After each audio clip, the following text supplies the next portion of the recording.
এই মুহূর্তে আমরা রয়েছি রাজধানীর একদম শাহবাগ চত্বর। এই শাহবাগ চত্বরে সকাল থেকেই কিন্তু গণ অধিকার পরিষদের ঢাকা ৮ আসনের মুখপাত্র ওসমান হাদির মৃত্যুতে শাহবাগের উত্তাল জনতা এবং তারা কিন্তু তাদের কিন্তু স্লোগান একটি, শহীদের মৃত্যু তারা বিটা দিতে দেবে না। আমি যদি একটু আমার পিছনে দেখাতে চাই, ঠিক দেখতে পাবেন এখানে কিন্তু এখন পর্যন্ত ঠিক চত্বরের মধ্যেই কিন্তু মিছিল শুরু হয়ে গিয়েছে। সকাল থেকেই সকলেই মিছিল দিয়ে যাচ্ছেন ওসমান হাদির মৃত্যুতে, তারা গভীরভাবে শোকাহত।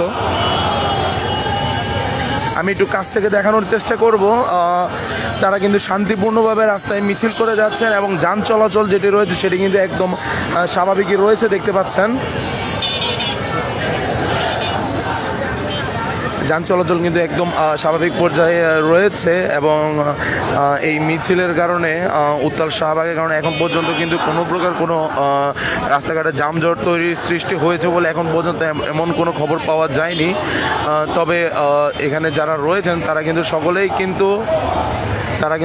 কিন্তু ওসমান হাদির মৃত্যুতে গভীরভাবে শোকাহত। আমি একটু সামনে থেকে দেখানোর চেষ্টা করব আসলে বিভিন্ন লোকজন আছেন যারা কিনা ওসমান হাদির মৃত্যুতে গভীরভাবে শোক প্রকাশ করছেন।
जिंदाबाद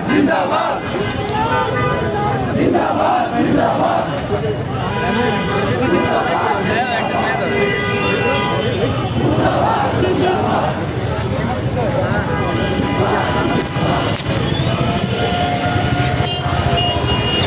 মুহূর্তে কিন্তু একদম শাহবাগ চত্বরে রয়েছে এবং আপনাদের উত্তাল শাহবাগের কিছুটা চিত্র দেখানোর চেষ্টা করেছি, যেখানে কিনা দেখতে পাচ্ছেন যে উত্তাল জনতা যারা রয়েছেন এবং শাহবাগ মূলত সকাল থেকেই কিন্তু উত্তাল অবস্থায় ছিল এবং সকলের কিন্তু একটি স্লোগান, তুমি কে আমি কে হাদি হাদি, সকলেই হাদি এবং সকলেই কিন্তু হাদি হত্যার বিচার চাচ্ছেন, যার কারণেই তারা সকাল থেকে শাহবাগে অবরোধ করে যাচ্ছেন। এবং আমরা কিন্তু জেনেছিলাম যে গতকাল রাতেই বাংলাদেশ সময় রাত আনুমানিক 9টা থেকে 9:30টার দিকে ওসমান হাদি মারা গিয়েছেন সিঙ্গাপুরে এবং সিঙ্গাপুরে তার প্রথম জানাজা অনুষ্ঠিত হয়েছিল এবং তার ঠিক কিছু সময় বাংলাদেশ সময় বিকাল দুপুর 3:05 সিঙ্গাপুর থেকে বিমান বাংলাদেশ এয়ারলাইন্সের BG585 কমার্শিয়াল ফ্লাইটে করে হাদির মরদেহ বাংলাদেশে আনা হয়, যেটি কিনা বিমানবন্দরের 8 নম্বর গেট দিয়ে কিন্তু বের হওয়ার কথা থাকলেও সেটিকে বিমানবন্দরের 8 নম্বর গেট দিয়ে বের করা হয়নি, সেটিকে হচ্ছে ডোমেস্টিক এয়ারলাইন্সের VIP গেট দিয়ে বের করে ক্যান্টনমেন্টের ভিতর দিয়ে সোহরাওয়ার্দীতে হিমাগারে পাঠানো। এছাড়া কিন্তু জুলাই ঐক্য পরিষদ থেকে আমাদের জানানো হয়েছিল, মিডিয়াকে জানানো হয়েছিল যে ওসমান হাদির কিন্তু একটি জানাজা ঢাকা বিশ্ববিদ্যালয় প্রাঙ্গণে অনুষ্ঠিত হওয়ার কথা ছিল শহীদ মিনারেই, কিন্তু সেখানে সেটি অনুষ্ঠিত হয়নি, বরং সেটিকে কিন্তু বিমানবন্দরের ভিতর দিয়েই কিন্তু বিমানবন্দর থেকে ক্যান্টনমেন্টের ভিতর দিয়ে সরাসরি সোহরাওয়ার্দীতে নিয়ে যাওয়া হয়েছিল হিমাগারে। সেখানেই ওসমান হাদির মরদেহ থাকবে এবং আগামীকাল শনিবার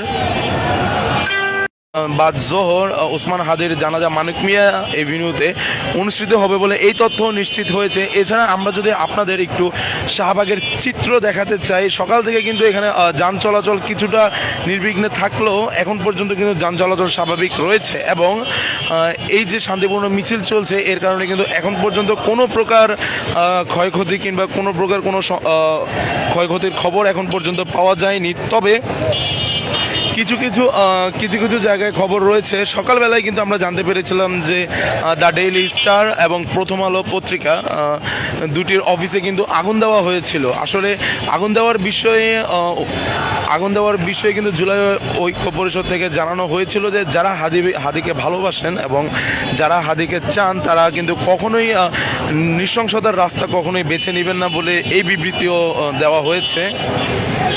এখন পর্যন্ত শাহবাগের থেকে এই ছিল আমার সর্বশেষ আপডেট। এছাড়া শাহবাগে কিন্তু বাংলাদেশের বিভিন্ন প্রান্ত থেকে লোকজন এসেছেন, ঢাকার বিভিন্ন জায়গা থেকেও এসেছেন।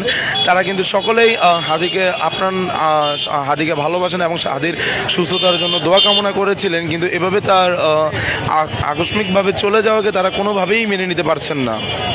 যার কারণে আমরা কিন্তু কিছু সময় পূর্বেই কিন্তু বিমানবন্দরের বাহিরের গেটে কিন্তু দেখেছিলাম সেখানেও একটি মিছিল হয়েছিল এবং সেখানে কিন্তু মিছিলটি শেষ করা হয়েছিল এই বলেই যে আগামীকাল বাদ জোহর তার জানাজা পর্যন্ত সকলেই যার যার নিজ জায়গা থেকে কোনো প্রকার কোনো বিশৃঙ্খলতার সৃষ্টি করবেন না। তারা প্রধান উপদেষ্টা ডক্টর মোহাম্মদ ইউনূস কর্তৃক তাদের এই মেসেজটিও পৌঁছানোর চেষ্টা করেছেন যে আগামীকাল বাদ জোহরের মধ্যেই যেন হাদির হত্যাকারীদের দেশে আনা হয় এবং হাদি হত্যার বিচার করা হয়। এজন্যই উত্তাল জনতা যারা রয়েছেন, যারা হাদিকে আপ্রাণভাবে ভালোবাসেন, তারা কিন্তু এখন পর্যন্ত শাহবাগে মিছিলে যোগদান করে যাচ্ছেন।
শাহবাগ চত্বরে কিন্তু এখন পর্যন্ত বিভিন্নভাবে স্লোগান দিচ্ছেন এবং তারা কিন্তু তাদের মনের ক্ষোভ এবং তাদের মনের কষ্ট অনীহা প্রকাশ করে যাচ্ছেন যে ভারতের দালালেরা হুঁশিয়ার সাবধান এবং রক্তের বন্যায় ভেসে যাবে অন্যায়, এই হচ্ছে তাদের স্লোগান। তবে এখন পর্যন্ত সর্বশেষ আপডেট এই পর্যন্ত শাহবাগ চত্বরে রয়েছে যে বিভিন্ন বাংলাদেশের বিভিন্ন প্রান্ত থেকে কিন্তু মানুষ আসছেন এবং তারা কিন্তু বাংলাদেশের বিভিন্ন প্রান্ত থেকে মানুষ আসছেন এবং তারা কিন্তু এই মিছিলে কিন্তু যোগদান করছেন।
শাহবাগ চত্বরে কিন্তু তারা কিন্তু এখন পর্যন্ত স্লোগান দিয়ে যাচ্ছেন যে হাদির রক্ত তারা বিড়ি হতে দেবেন না এবং হাদির যারা হত্যাকারী রয়েছেন তাদের হত্যার বিচারের দাবিতে এখন পর্যন্ত কিন্তু শাহবাগে আন্দোলন চলে যাচ্ছে। এই ছিল আমার শাহবাগ থেকে সর্বশেষ আরও একটি আপডেট।